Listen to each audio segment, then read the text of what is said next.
Hello friends, welcome to all of you in our channel Khan classes of commerce. जैसा कि screen पर आप देख रहे हैं, रिवैल्यूएशन अकाउंट लिखा हुआ है। पुनर्मूल्यांकन खाता।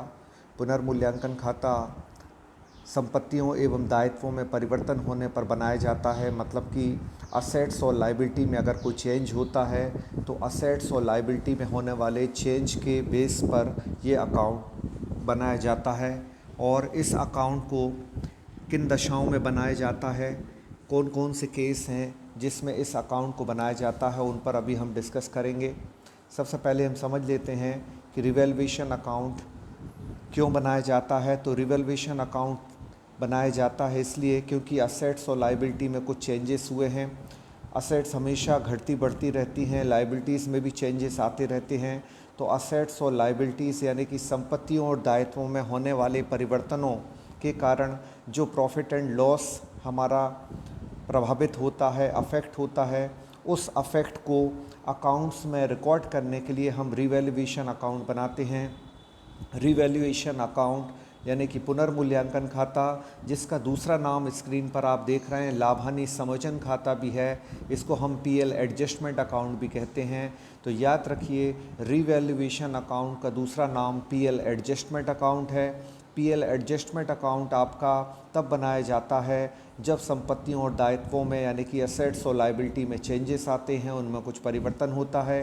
अब किस परिवर्तन को हम क्या मानते हैं, तो एक परिवर्तन को हम प्रॉफिट मानते हैं, तो दूसरे परिवर्तन को हम क्या मानेंगे, तो दूसरे परिवर्तन को हमको लॉस मानना है। अब किसको प्रॉफिट माना जाता है, किसको लॉस माना जाता है, देख लेते हैं। यहाँ लिखा हुआ है कि increase in the value of asset, मतलब संपत्ति के मूल्य में वृद्धि। अब बताइए, increase in the value of asset होगा, असेट हमारी बढ़ जाएगी, तो बिजनेस में असेट का बढ़ना क्या है, प्रॉफिट है। तो देखिए यहाँ प्रॉफिट लिखा हुआ है, लाभ।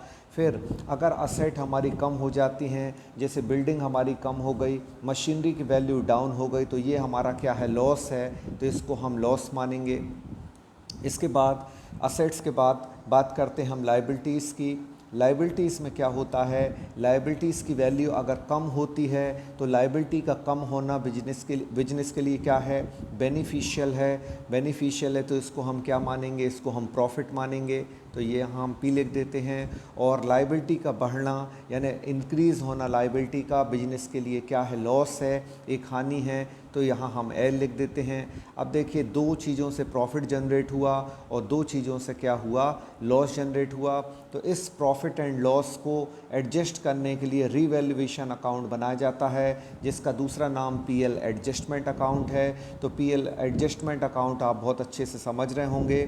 संपत्तियों और दायित्वों के मूल्य में जो परिवर्तन होता है, मतलब change in the value of assets and liabilities, तो उसको कवर करने के लिए ये पर्टिकुलर अकाउंट बनाया जाता है, रिवैल्यूएशन अकाउंट। रिवैल्यूएशन अकाउंट किन दशाओं में बनाया जाता है वो भी अभी हम आगे डिस्कस करने वाले हैं। और ये रिवैल्यूएशन अकाउंट बनाने के बाद ख़ास तौर पर revaluation account reconstitution of partnership firm में बनाया जाता है। मतलब जो पार्टनरशिप फर्म के जो पार्टनर्स होते हैं, उन पार्टनर्स को रेशियो में अगर कोई चेंजेस आता है, जैसे उन्होंने एक पुराना रेशियो था और एक नया रेशियो उन्होंने क्या किया, अपना डिसाइड कर लिया, तो उस वजह से भी क्या होता है, रिवैल्यूएशन होता है। क्योंकि उसमें जो रिवैल्यूएशन का प्रॉफिट है वो लोगों के अकाउंट में, पार्टनर्स के अकाउंट में एडजस्ट होना चाहिए, इसलिए भी पीएल एप्रोप्रिएशन अकाउंट बनाया जाता है, पीएल एडजस्टमेंट अकाउंट बनाया जाता है। याद रखिए, पीएल एप्रोप्रिएशन अकाउंट एक अलग अकाउंट है जिसको आपने अभी इसके पहले पढ़ा हुआ था, उसको हम लाभ हानि नियोजन खाता कहते हैं। वो प्रॉफिट को डिवाइड करने के लिए बनाया जाता है, जैसा कि हमने प्रीवियस लेक्चर में आपको बताया भी है। लेकिन आज हम पीएल एडजस्टमेंट अकाउंट पढ़ रहे हैं जिसका नाम रिवैल्यूएशन अकाउंट है। अब जल्दी से हम रिवैल्यूएशन अकाउंट के बारे में और इन्फॉर्मेशन देख लेते हैं। अब रिवैल्यूएशन अकाउंट में कौन सी एंट्रीज़ होती हैं वो देख लेते हैं। तो असेट अगर बढ़ेगी, असेट कम होगी, तो उससे रिलेटेड क्या क्या एंट्री होंगी। तो देखिए, रिवैल्यूएशन अकाउंट के डेबिट में लॉस लिखा जाता है, जब आप रिवैल्यूएशन अकाउंट बनाएंगे तो एक लॉस होता है और एक प्रॉफिट होता है। लॉस को हमने आपको बताया था कि ऑल लॉसेस आर डेबिटेड, मतलब जितनी भी हानियां हैं उनको हम डेबिट करते हैं, और जितने भी प्रॉफिट होते हैं, इनकम होती है, उनको हम क्या करते हैं, क्रिएट करते हैं। बस इसी बेस पर आपका पूरा सिस्टम जो है वो रिवैल्यूएशन अकाउंट का चलेगा कि जितने भी लॉसेस हैं, एक्सपेंस हैं, उनको आप क्या करो, डेबिट कर दो, और जितनी भी इनकम्स हैं, प्रॉफिट्स हैं, गेंस हैं, उनको आप क्या कर दो, क्रेडिट कर दो। तो बस इसी कॉन्सेप्ट पर हम चलते हैं। तो देखिए, रिवैल्यूएशन अकाउंट से रिलेटेड जो जनरल एंट्रीज है वो हम बताते हैं। पहली एंट्री है decrease in the value of asset. तो असेट की वैल्यू डिक्रीज़ हो गई, कम हो गई। तो बताइए असेट की वैल्यू का डिक्रीज़ होना क्या है, लॉस है। और लॉस कहाँ आता है, रिवैल्यूएशन अकाउंट के डेबिट में। तो देखिए रिवैल्यूएशन अकाउंट क्या हुआ है, डेबिट हुआ है, पुनर्मूल्यांकन खाता डेबिट है।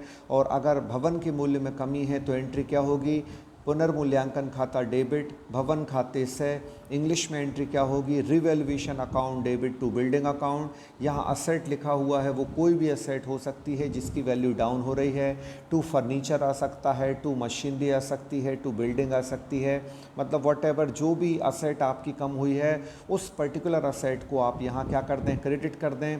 और रिवैल्यूएशन अकाउंट को हमने बताया क्यों डेबिट करेंगे, क्योंकि लॉस को रिवैल्यूएशन अकाउंट में क्या किया जाता है, डेबिट, और प्रॉफिट को रिवैल्यूएशन अकाउंट में क्या करते हैं हम, क्रेडिट। अब दूसरी एंट्री में है कि लायबिलिटीज असेट्स जो है वो क्या हो गई है, इंक्रीज़ हो गई है। अब बताइए असेट का इंक्रीज़ होना क्या है, आपके लिए प्रॉफिट है। और प्रॉफिट को हम क्या करते हैं, देखिए प्रॉफिट को हमने क्या किया है, क्रेडिट किया है।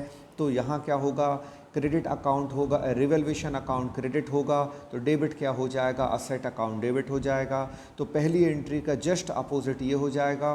पहली एंट्री है decrease in the value of asset, और दूसरी एंट्री है increase in the value of asset. तो ये जस्ट अपोजिट हो गया। अब असेट का अपोजिट क्या होता है, लायबिलिटी। लेकिन आपका रूल जो है वो यही अप्लाई होगा जो साइड में हमने लिखा हुआ है कि losses are debited and profits are credited in revaluation account. ये बेसिक हो गया आपका। इस बेस के अकॉर्डिंग हमको जो है वो बनाना है क्या, पीएल एडजस्टमेंट अकाउंट, जिसको हम रिवैल्यूएशन अकाउंट भी कहते हैं। अब इसके बाद देख लेते हैं लायबिलिटीज़ के बारे में क्या है। लायबिलिटी का कम होना, लायबिलिटीज़ कम हो रही है, दायित्व कम हो रहा है। तो लायबिलिटी का कम होना बिजनेस का क्या है, बिजनेस का ये एक प्रॉफिट है। क्यों, क्योंकि लायबिलिटी कम होगी तो हमें कम पेमेंट करना पड़ेंगे, तो ये प्रॉफिट है। और प्रॉफिट में रिवैल्यूएशन अकाउंट क्या होता है, क्रेडिट। तो देखिए रिवैल्यूएशन अकाउंट क्रेडिट हो गया तो डेबिट क्या हो जाएगा, फिर लायबिलिटी डेबिट हो जाएगी। और जस्ट इसका आप अपोजिट कर दें तो वो क्या हो जाता है, increase in the value of liability. क्योंकि लायबिलिटी का बढ़ना एक लॉस है, लॉस है तो रिवैल्यूएशन अकाउंट क्या होगा, डेबिट। तो देखिए रिवैल्यूएशन अकाउंट यहाँ क्या हो गया है, डेबिट हो गया है। अब कोई असेट जो पहले नहीं थी अब हमको मिल गई है, तो किसी भी असेट का मिलना बिजनेस के लिए क्या है, प्रॉफिट है। तो असेट का मिलना बिजनेस के लिए प्रॉफिट है, इसलिए रिवैल्यूएशन अकाउंट क्या होगा, क्रेडिट होगा। और किसी भी लायबिलिटी का मिलना अचानक बिजनेस का क्या है, लॉस है। और लॉस से क्या होता है, रिवैल्यूएशन अकाउंट डेबिट होता है। तो देखिए revaluation account debit to liability लिखा हुआ है। सिर्फ हमारा देखिए मकसद यहाँ रिवैल्यूएशन अकाउंट की एंट्रीज बताने का ये है कि एक कॉन्सेप्ट आपको मिल जाए कि रिवैल्यूएशन अकाउंट किस बेसिस पे बनता है। लॉस अगर होगा तो रिवैल्यूएशन अकाउंट को डेबिट कर दो, और अगर प्रॉफिट होगा तो रिवैल्यूएशन अकाउंट को क्रेडिट कर दो। इस तरीके से आप इसको सॉल्व कर सकते हैं। अब इसके बाद आगे देख लेते हैं, और भी जनरल एंट्रीज दी गई हैं तो इनको आप देख लीजिएगा। जो बेसिक फंडा है वो हमने आपको बता दिया। हाँ, अब रिवैल्यूएशन अकाउंट पे प्रॉफिट होगा और रिवैल्यूएशन अकाउंट पे लॉस होगा, उसको समझ लेते हैं। तो याद रखिए रिवैल्यूएशन अकाउंट पे प्रॉफिट कब होता है, क्रेडिट के टोटल में से यदि हम डेबिट लेस कर दें तो क्या आ जाता है, प्रॉफिट आ जाता है। और लॉस किसको कहते हैं, डेबिट के टोटल में से यदि हम क्रेडिट लेस कर दें तो क्या हो जाता है, लॉस हो जाता है। तो इस तरीके से आपका प्रॉफिट और लॉस आता है रिवैल्यूएशन पर। और अगर प्रॉफिट आया है तो प्रॉफिट को हम क्रेडिट साइड लिखते हैं, लेकिन क्रेडिट का टोटल ऑलरेडी ज़्यादा है तो क्रेडिट के टोटल में से डेबिट लेस करेंगे तो रिवैल्यूएशन अकाउंट के डेबिट में प्रॉफिट आ जाएगा। और इसके बाद अगर डेबिट ज़्यादा है तो क्रेडिट में आपका क्या आ जाएगा, लॉस आ जाएगा। अब आप यहाँ सोच रहे होंगे कि प्रॉफिट तो क्रेडिट होता है, यहाँ डेबिट कैसे हो गया। तो ये अकाउंट के बैलेंस के बेस पे प्रॉफिट एंड लॉस अभी निकाला है, हमने यहाँ रिकॉर्ड नहीं करा है। जब हम इसको पर्टिकुलर रिकॉर्ड करेंगे पार्टनर्स कैपिटल अकाउंट में तो प्रॉफिट क्रेडिट में ही जाएगा। मतलब प्रॉफिट जब अपनी ओरिजिनल जगह जाता है तो अपने रियल प्लेस पर जाता है, अपने रियल साइट पर जाता है तो वो क्रेडिट में ही लिखा जाएगा जब रिकॉर्ड करेंगे। लेकिन प्रॉफिट अभी फाइंड कर रहे हैं तो अपोजिटली ही आपको फाइंड करना पड़ता है। क्यों? क्योंकि क्रेडिट ऑलरेडी ज़्यादा है, डेबिट आप लेस करेंगे तो आप क्रेडिट में लिखेंगे तो और ज़्यादा हो जाएगा। इसलिए अकाउंट को बैलेंस्ड करने के लिए हम अपोजिटली लिखते हैं। तो प्रॉफिट कहाँ आ जाता है आपका? प्रॉफिट डेबिट में आ जाता है और लॉस क्रेडिट में आ जाता है। कब? रीवैल्यूएशन अकाउंट की हम बात कर रहे हैं, रीवैल्यूएशन में ऐसा होगा। और इसके अलावा जितने भी अकाउंट आप बनाएंगे उन सारे अकाउंट्स में जहाँ जहाँ प्रॉफिट फाइंड करेंगे आपको प्रॉफिट डेबिट में ही मिलेगा और आपको लॉस हमेशा क्रेडिट में ही मिलेगा। लेकिन कब मिलेगा? जब आप फाइंड कर रहे हैं, याद रखिए। लेकिन जब इसका ट्रांसफ़र करेंगे किसी दूसरे अकाउंट में तो प्रॉफिट अपनी असल जगह पहुंच जाएगा, profit will be credited and loss will be debited. तो आई होप ये चीज़ें आपको समझ में आ गई होंगी। अब जल्दी से आगे रिवैल्यूएशन अकाउंट का फॉर्मेट आपको बता देते हैं। तो रिवैल्यूएशन अकाउंट में हमने आपको बताया था कि रिवैल्यूएशन अकाउंट किस बेसिस पे बनता है, एक बार फिर बता दे रहे हैं कि प्रॉफिट और लॉस के बेस पर बनता है। इसलिए इसका नाम पीएल एडजस्टमेंट अकाउंट है, यानी लाभ हानि समायोजन खाता है। अब प्रॉफिट को हम कहाँ लिखेंगे? क्रेडिट में। और लॉस को कहाँ लिखेंगे? डेबिट में। अब बताइए, असेट का इंक्रीज़ होना बिजनेस का क्या है? प्रॉफिट है। तो देखिए रिवैल्यूएशन अकाउंट को कहाँ लिख दिया गया है? क्रेडिट में लिख दिया है। इसके बाद किसी अनरिकॉर्डेड असेट का मिलना वो भी प्रॉफिट है, तो वो भी कहाँ लिखा जाएगा? क्रेडिट में। तो देखिए क्रेडिट में लिखा हुआ है। अब लाइबिलिटीज़ को देख लेते हैं। कोई लाइबिलिटीज़ का कम होना वो भी क्या है? प्रॉफिट है, क्योंकि आपको कम पे करना पड़ेगा। और लाइबिलिटीज़ का कम होना प्रॉफिट है। प्रॉफिट को क्या करते हैं? क्रेडिट। तो देखिए क्रेडिट में लिखा गया है, ठीक है। अब इसके बाद देख लेते हैं इनका अपोजिट, लॉस। तो लॉस किसको कहते हैं? असेट का कम होना लॉस है, तो असेट को हमने कम होने को कहाँ लिख दिया? डेबिट में लिख दिया। और अनरिकॉर्डेड लाइबिलिटी, एक ऐसी लाइबिलिटी जो पहले नहीं थी अब जनरेट हो गई है या अब उसको रिकॉर्ड करने का वक्त आ गया है। तो रिकॉर्ड लाइबिलिटी का जब होगा तो ये बिजनेस के लिए क्या होगा? एक पेमेंट होगा, और बिजनेस का पेमेंट एक लॉस है, क्योंकि अचानक हमको ये पेमेंट करना पड़ रहा है, तो ये एक लॉस है और लॉस विल बी डेबिटेड। इसके बाद लाइबिलिटी में इंक्रीज़ होना वो भी लॉस है, क्योंकि लाइबिलिटी हमें 2000 देना थी, अब 2500 हो गए, उसके 500 रुपये बढ़ गए, तो ये भी एक प्रकार का आपका क्या है? एक लॉस है। और ऑल लॉसेस आर डेबिटेड। तो रिवैल्यूएशन अकाउंट प्रॉफिट और लॉस के बेसिस पे बनेगा। प्रॉफिट यदि है तो जल्दी से आप उसको क्या कर दें? क्रेडिट कर दें। और लॉस यदि है तो उसको क्या कर दें? आप डेबिट कर दें।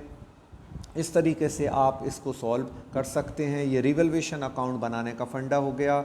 अब इसके बाद लिखा है कि प्रोविज़न, डेबिट में लिखा है प्रोविज़न और क्रेडिट में भी देखिए लिखा है क्या? प्रोविज़न। अगर हम कोई प्रोविज़न डेटर्स पे बनाते हैं तो इससे डेटर्स यानी कि देनदारों पर संचय बनाते हैं तो इससे देनदार कम हो जाते हैं। देनदार एक असेट है, संपत्ति है, और संपत्ति का कम होना एक लॉस है, इसलिए लॉस को डेबिट में लिखेंगे। और अगर कोई प्रोविज़न को हम कम कर देते हैं तो प्रोविज़न को कम करेंगे तो कहाँ लिखेंगे? क्रेडिट में लिखेंगे। आप इसके बारे में बस एक रूल याद रखें रिज़र्व ऑन डेटर्स के बारे में, कि अगर रिज़र्व ऑन डेटर्स क्या होगा? रिज़र्व ऑन डेटर्स अगर बनाएंगे हम तो डेबिट में लिखेंगे, बनाएं या बढ़ाएं तो डेबिट में लिखा जाएगा। और रिज़र्व ऑन डेटर्स को अगर हम कम करेंगे, रिड्यूस करेंगे तो उसको क्रेडिट में लिख देंगे। और जैसा अभी हमने आपको बताया था, if debit is more than credit, है ना, तो क्या होगा? डेबिट, यदि ये आपका डेबिट साइड है और ये आपका क्या है? यहाँ क्रेडिट साइड है। अब आप बताइए, डेबिट यदि क्रेडिट से क्या है? ज़्यादा है, तो क्रेडिट में क्या आ जाएगा? लॉस आ जाएगा। और यदि आपका क्रेडिट ज़्यादा है तो डेबिट में क्या आ जाएगा? आपका प्रॉफिट आ जाएगा। तो प्रॉफिट हमेशा कब आता है? किसी भी अकाउंट का जब क्रेडिट बैलेंस ओवर हो, डेबिट बैलेंस है यानी credit is more than debit, so difference will be profit, और if debit is more than credit so difference will be loss हो जाएगा। और याद रखिए अभी आपको बताया था कि प्रॉफिट जब फाइंड कर रहे हैं तो प्रॉफिट कहाँ आ जाएगा? डेबिट में आ जाएगा। है ना। और लॉस जब अगर हम फाइंड कर रहे हैं तो वो क्रेडिट में आ जाएगा, हम फाइंड कर रहे हैं। लेकिन जब ट्रांसफ़र करेंगे तो ये अपनी ओरिजिनल साइड जाएगा। कैसे ओरिजिनल साइड जाएगा? प्रॉफिट हमेशा, अगर आप पार्टनर्स कैपिटल अकाउंट हम बनाते तो यही प्रॉफिट ट्रांसफ़र होके कहाँ आ जाता? क्रेडिट में, और ये लॉस ट्रांसफ़र होके कहाँ आ जाता? डेबिट में। इसके बारे में अभी इन्फॉर्मेशन हम आपको और देने वाले हैं। तो चलिए आगे देख लेते हैं। अब ये एडमिशन के टाइम पर गुडविल से रिलेटेड क्या ट्रीटमेंट होता है, नया पार्टनर आता है और नए पार्टनर के आने पर क्या गुडविल से रिलेटेड एंट्रीज़ होती हैं, तो वो हम समझ लेते हैं। नया पार्टनर आएगा, गुडविल लेकर आएगा, तो एंट्री होगी कैश और बैंक अकाउंट डेबिट, क्योंकि बिजनेस में कैश आया है। और which comes in business is debited, जो व्यापार में आएगा उसको डेबिट करो, तो रोकड़ या बैंक खाता डेबिट हो जाएगा। और to premium for goodwill account हो जाएगा, मतलब प्रीमियम फॉर गुडविल अकाउंट हो जाएगा, मतलब क्या होगा? ख्याति के लिए प्रीमियम खाते से हो जाएगा, to premium for goodwill account हो जाएगा। तो इसको याद रखिए आप। प्रीमियम फॉर गुडविल अकाउंट क्या होगा? क्रेडिट, क्योंकि कैश आया है। Which comes in business is debited, और ये पैसा कहाँ से आया? प्रीमियम फॉर गुडविल की वजह से। हिंदी में इसको ख्याति के लिए प्रीमियम खाते से लिखेंगे। कंप्लीटली एंट्री हिंदी में क्या होगी? रोकड़ खाता डेबिट, ख्याति के लिए प्रीमियम खाते से, ये एंट्री हो जाएगी। इंग्लिश में हो जाएगी cash oblique bank account debit to premium for goodwill account. फिर इसके बाद नया पार्टनर आता है तो कैपिटल भी लेकर आता है, कैपिटल लेकर आएगा फिर से कैश डेबिट होगा। और टू पार्टनर्स कैपिटल अकाउंट, जैसे सी नया पार्टनर है तो एंट्री क्या होगी? Cash oblique bank account debit to C's capital account. Hindi में रोकड़ खाता डेबिट सी के पूंजी खाते से, इस तरह एंट्री हो जाएगी। इन दोनों एंट्री को, ये पहली एंट्री आपकी गुडविल की थी, सेपरेट थी, और दूसरी एंट्री कैपिटल लाने की थी। अगर आप इन दोनों को क्या करें, यदि आप इन दोनों को क्या करें, कंबाइंड एंट्री करना चाहें इन दोनों की, गुडविल की और कैपिटल की, तो कंबाइंड एंट्री क्या होगी? देखिए कैश यहाँ भी डेबिट हुआ था, कैश यहाँ भी डेबिट हुआ, तो कंबाइंड एंट्री पॉसिबल है यहाँ। तो कंबाइंड एंट्री हो जाएगी cash oblique bank account debit to premium for goodwill account और to new partners capital account, मतलब वो दोनों अकाउंट क्रेडिट हो जाएंगे जो आपको फर्स्ट टू एंट्रीज में दिख रहे हैं। तो देखिए वो दोनों अकाउंट यहाँ क्रेडिट हो गए हैं और अमाउंट जॉइंटली क्या हो जाएगा? डेबिट हो जाएगा। इस तरीके से आपकी एंट्री हो जाएगी। अब जो गुडविल आती है, तो देखिए गुडविल जब आती है तो उसको हम क्रेडिट करते हैं। गुडविल वो लेकर आया है तो गुडविल को क्या किया? क्रेडिट। लेकिन जब पार्टनर्स में इसको डिवाइड करते हैं तो इसे डेबिट किया जाता है, जैसा आप स्क्रीन पर देख रहे हैं। Premium for goodwill account debit और ओल्ड पार्टनर्स कैपिटल अकाउंट क्या हो जाएगा? ओल्ड पार्टनर्स कैपिटल अकाउंट क्या हो जाएगा? यहाँ क्रेडिट हो जाएगा। प्रीमियम फॉर गुडविल अकाउंट देखिए यहाँ क्या हुआ था? क्रेडिट, और जब डिवाइड करेंगे तो वो क्या हो जाएगा? डेबिट। और किस में डिवाइड हो रहा है? ये पार्टनर्स में डिवाइड हो रहा है। तो एंट्री हो जाएगी क्या? Premium for goodwill account debit to old partners capital account, पुराने पार्टनर के कैपिटल अकाउंट यहाँ क्या हो जाएंगे? क्रेडिट हो जाएंगे। इस तरीके से यहाँ ये एंट्री हो जाएगी। इसके बाद आगे देख लेते हैं कि रिवैल्यूएशन अकाउंट, इंग्लिश में मीनिंग इसका दिया गया है, जैसा हमने आपको समझाया था कि रिवैल्यूएशन अकाउंट पर्टिकुलर क्या है। रिवैल्यूएशन अकाउंट असेट्स और लायबिलिटी के चेंज होने पर यह अकाउंट बनाया जाता है, क्योंकि बैलेंस शीट जो पुराने बेसिस पर बनी हुई है अब रिवैल्यूएशन होने पर नए बेसिस पर बनेगी। तो नई बैलेंस शीट को बनाने के लिए हम रिवैल्यूएशन अकाउंट पहले बनाते हैं, ताकि रिवैल्यूएशन अकाउंट में जो एंट्री हुई हैं उसके थ्रू चेंज कहाँ तक पहुँच जाए? बैलेंस शीट तक पहुँच जाए, क्योंकि assets and liabilities have been changed, है ना। क्योंकि संपत्ति और दायित्व का मूल्य बदल गया है तो पुनर्मूल्यांकन खाता रिवैल्यूएशन अकाउंट बनाया जाएगा। तो असेट और लायबिलिटीज़ में इंक्रीज़ और डिक्रीज़ होने पर यह अकाउंट बनाया जाता है। और इस अकाउंट का दूसरा नाम क्या है? तो याद रखिए पीएल एडजस्टमेंट अकाउंट इस अकाउंट का दूसरा नाम है। तो पीएल एडजस्टमेंट अकाउंट आप इसको कहेंगे लाभ हानि समझन खाता, लेकिन याद रखिए इसको पीएल एप्रोप्रिएशन अकाउंट नहीं कह सकते। पीएल एप्रोप्रिएशन अकाउंट क्या होता है तो वो हमने आपको प्रीवियस लेक्चर्स में बताया है। अब रिवैल्यूएशन अकाउंट कब कब बनाया जाता है, रिवैल्यूएशन अकाउंट बनाने की क्या ज़रूरत है? तो रिवैल्यूएशन अकाउंट बनाया जाता है on the admission of new partner, on retirement of partner, on the death of partner, और अगर पीएल रेशियो में कोई चेंज हुआ है, प्रॉफिट शेयरिंग रेशियो अगर चेंज हुए हैं तो भी ये अकाउंट बनाया जाएगा। और फर्म अगर अमलगमेशन हो रही है, मतलब दो पार्टनरशिप फर्म मिलकर एक हो रही हैं, तो भी रिवैल्यूएशन अकाउंट बनाया जाएगा। तो आपकी ये 5 कंडीशन वो हो गई। इन 5 कंडीशन में क्या होता है, रिवैल्यूएशन अकाउंट बनाया जाता है। नए साझेदार के प्रवेश पर बनता है, पुराने साझेदार के रिटायरमेंट पर, पुराने साझेदार की मृत्यु होने पर, दो पार्टनरशिप फर्मों के एकीकरण पर, और उनके लाभानी अनुपात में अगर कोई परिवर्तन हुआ है तब भी पीएल एडजस्टमेंट अकाउंट यानी लाभ हानि नियोजन खाता, जिसको हम पुनर्मूल्यांकन खाता कहते हैं, ये बनाया जाएगा।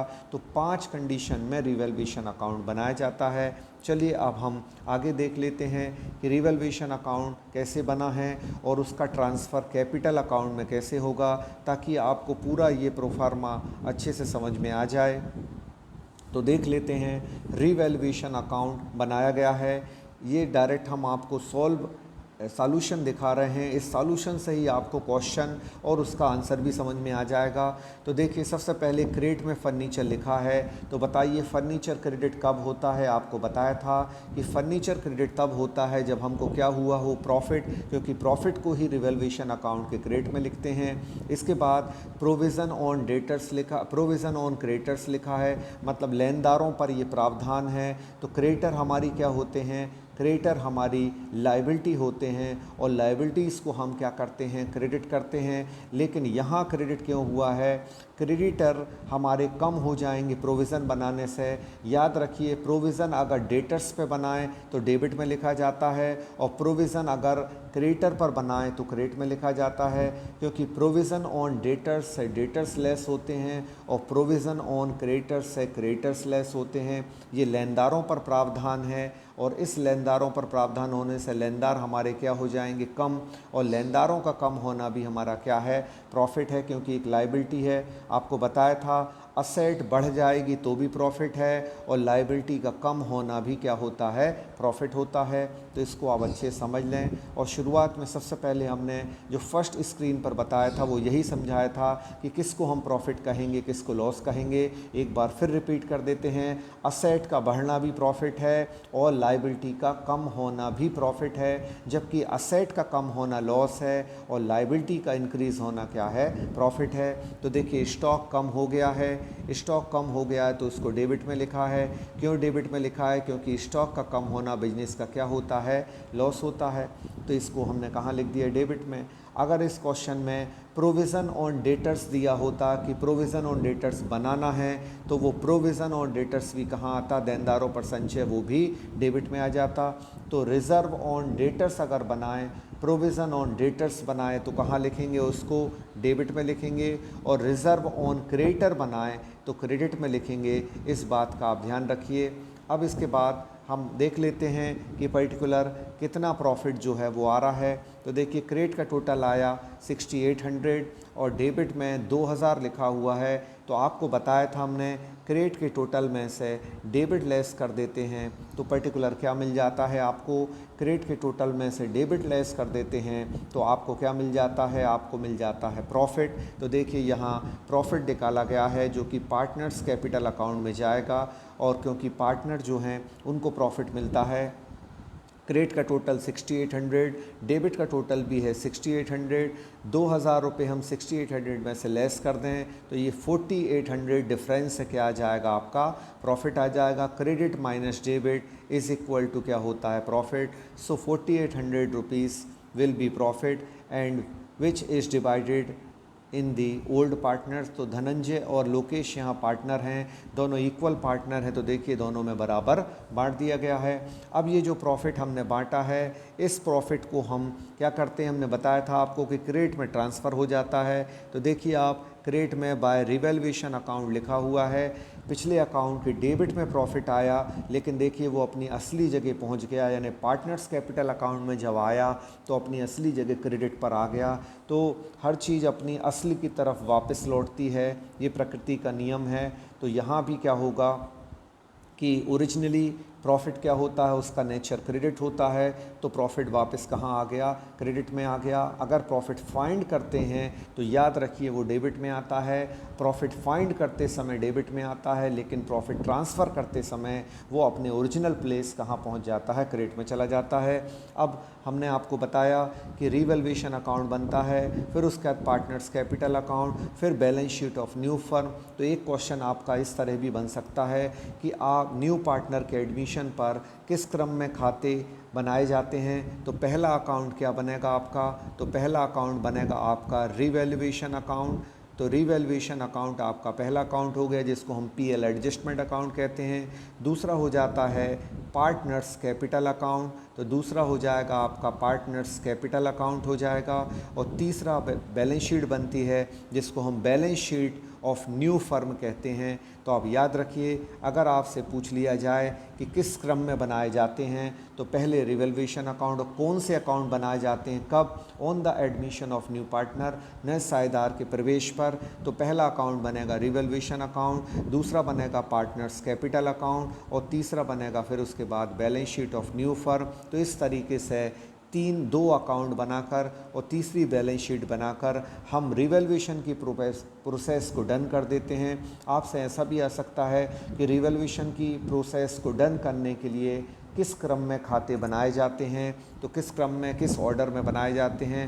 पहले revaluation account, then partners capital account, then balance sheet. अब इसमें एक कंडीशन है कि अगर कैपिटल फिक्स्ड होगी तो फिर क्या होगा, अगर कैपिटल फिक्स्ड होगी तो पार्टनर्स कैपिटल अकाउंट जो इस तरीके से बनाया गया है, इसकी जगह बनाया जाएगा क्या, पीएल, इसकी जगह क्या बनाया जाएगा, इसकी जगह बनाया जाएगा आपका पार्टनर्स करेंट अकाउंट, यानी साझेदारों के चालू खाते। क्योंकि कैपिटल तो फिक्स्ड हो जाएगी, तो फिर आपके टोटल कितने अकाउंट बन जाएंगे, कितनी चीज़ें बन जाएंगी, 4। पहला आपका बनेगा रिवैल्यूएशन अकाउंट, दूसरा बनेगा पार्टनर्स कैपिटल अकाउंट, तीसरा बनेगा पार्टनर्स करेंट अकाउंट, और चौथा बनेगा क्या, बैलेंस शीट। तो अगर कैपिटल फिक्स्ड होगी तो कितने अकाउंट बन जाएंगे, कुल मिला के 4 चीज़ें बन जाएंगी बैलेंस शीट सहित। और यहाँ अगर कैपिटल फ्लक्चुएटेड होगी, जैसा कि जनरली होता है, कॉमनली यही मिलता है, तो फिर आपका ये 3 का क्रम होगा। तो आई होप ये वीडियो रिवैल्यूएशन से रिलेटेड था, ये आपको समझ में आ गया होगा। अब रिवैल्यूएशन में हमने शुरुआत में ही आपको बताया था, तो एक बार फिर से हम रिवैल्यूएशन के बारे में आपको और बता देते हैं कि रिवैल्यूएशन अकाउंट पर्टिकुलर आपका किस तरह बनाया जाता है। देखो, हमने बताया था कि असेट की वैल्यू अगर बढ़ जाएगी तो उसको हम क्या बोलते हैं, असेट की वैल्यू का बढ़ना प्रॉफिट है। तो देखिए इसमें पी लिखा हुआ है, प्रॉफिट लिखा हुआ है। और असेट की वैल्यू अगर कम हो जाएगी तो उसको हम क्या कहते हैं, लॉस कहते हैं। अगर लायबिलिटी का इसका अपोजिट होगा, लायबिलिटी की वैल्यू कम होती है तो वो भी प्रॉफिट है, लेकिन लायबिलिटी की वैल्यू अगर इंक्रीज़ होती है तो वो हमारा लॉस है। प्रॉफिट रिवैल्यूएशन के कहाँ जाता है, प्रॉफिट रिवैल्यूएशन अकाउंट के क्रेडिट में जाता है, जबकि लॉस रिवैल्यूएशन अकाउंट के डेबिट में आता है। तो इस बात को आप याद रखिए, यहाँ भी प्रॉफिट जो होगा वो कहाँ जाएगा, रिवैल्यूएशन के क्रेडिट में, और लॉस कहाँ आएगा, डेबिट में। Because all profits are credited and all losses are debited. तो रिवैल्यूएशन अकाउंट का दूसरा नाम क्या हो गया, रिवैल्यूएशन अकाउंट का दूसरा नाम पीएल एडजस्टमेंट अकाउंट, हिंदी में जिसको हम लाभ हानि समोजन खाता कहते हैं। और ये किन दशाओं में बनाया जाता है, 5 दशाओं में बनाया जाता है। On the time of admission, on the time of retirement of partner, on the time of death of partner, on the change in profit and loss ratio among the partner। ये 4 कंडीशन हो गई। और 5वीं condition हो गई on the time of amalgamation of partnership firm, यानी 2 साझेदारी फर्मों के एकीकरण पर। इन 5 दशाओं में क्या बनाया जाता है, इन 5 दशाओं में आपका रीवैल्यूएशन अकाउंट बनाया जाता है। तो रीवैल्यूएशन अकाउंट आज हमने समझाया, साथ ही उसका ट्रांसफ़र पीएल अकाउंट में समझाया, और रीवैल्यूएशन अकाउंट का डिफरेंट नेम बताया। रीवैल्यूएशन अकाउंट के बाद कौन से अकाउंट बनते हैं और किन खातों पर इसका प्रभाव पड़ता है, तो वो सारी चीज़ें आपको जो हैं वो समझ में आ गई हैं। आई होप तो ये वीडियो आपको अच्छा लगा होगा, इसलिए वीडियो को लाइक कर दें और इस पर कमेंट भी करें। Thank you so much to all of you.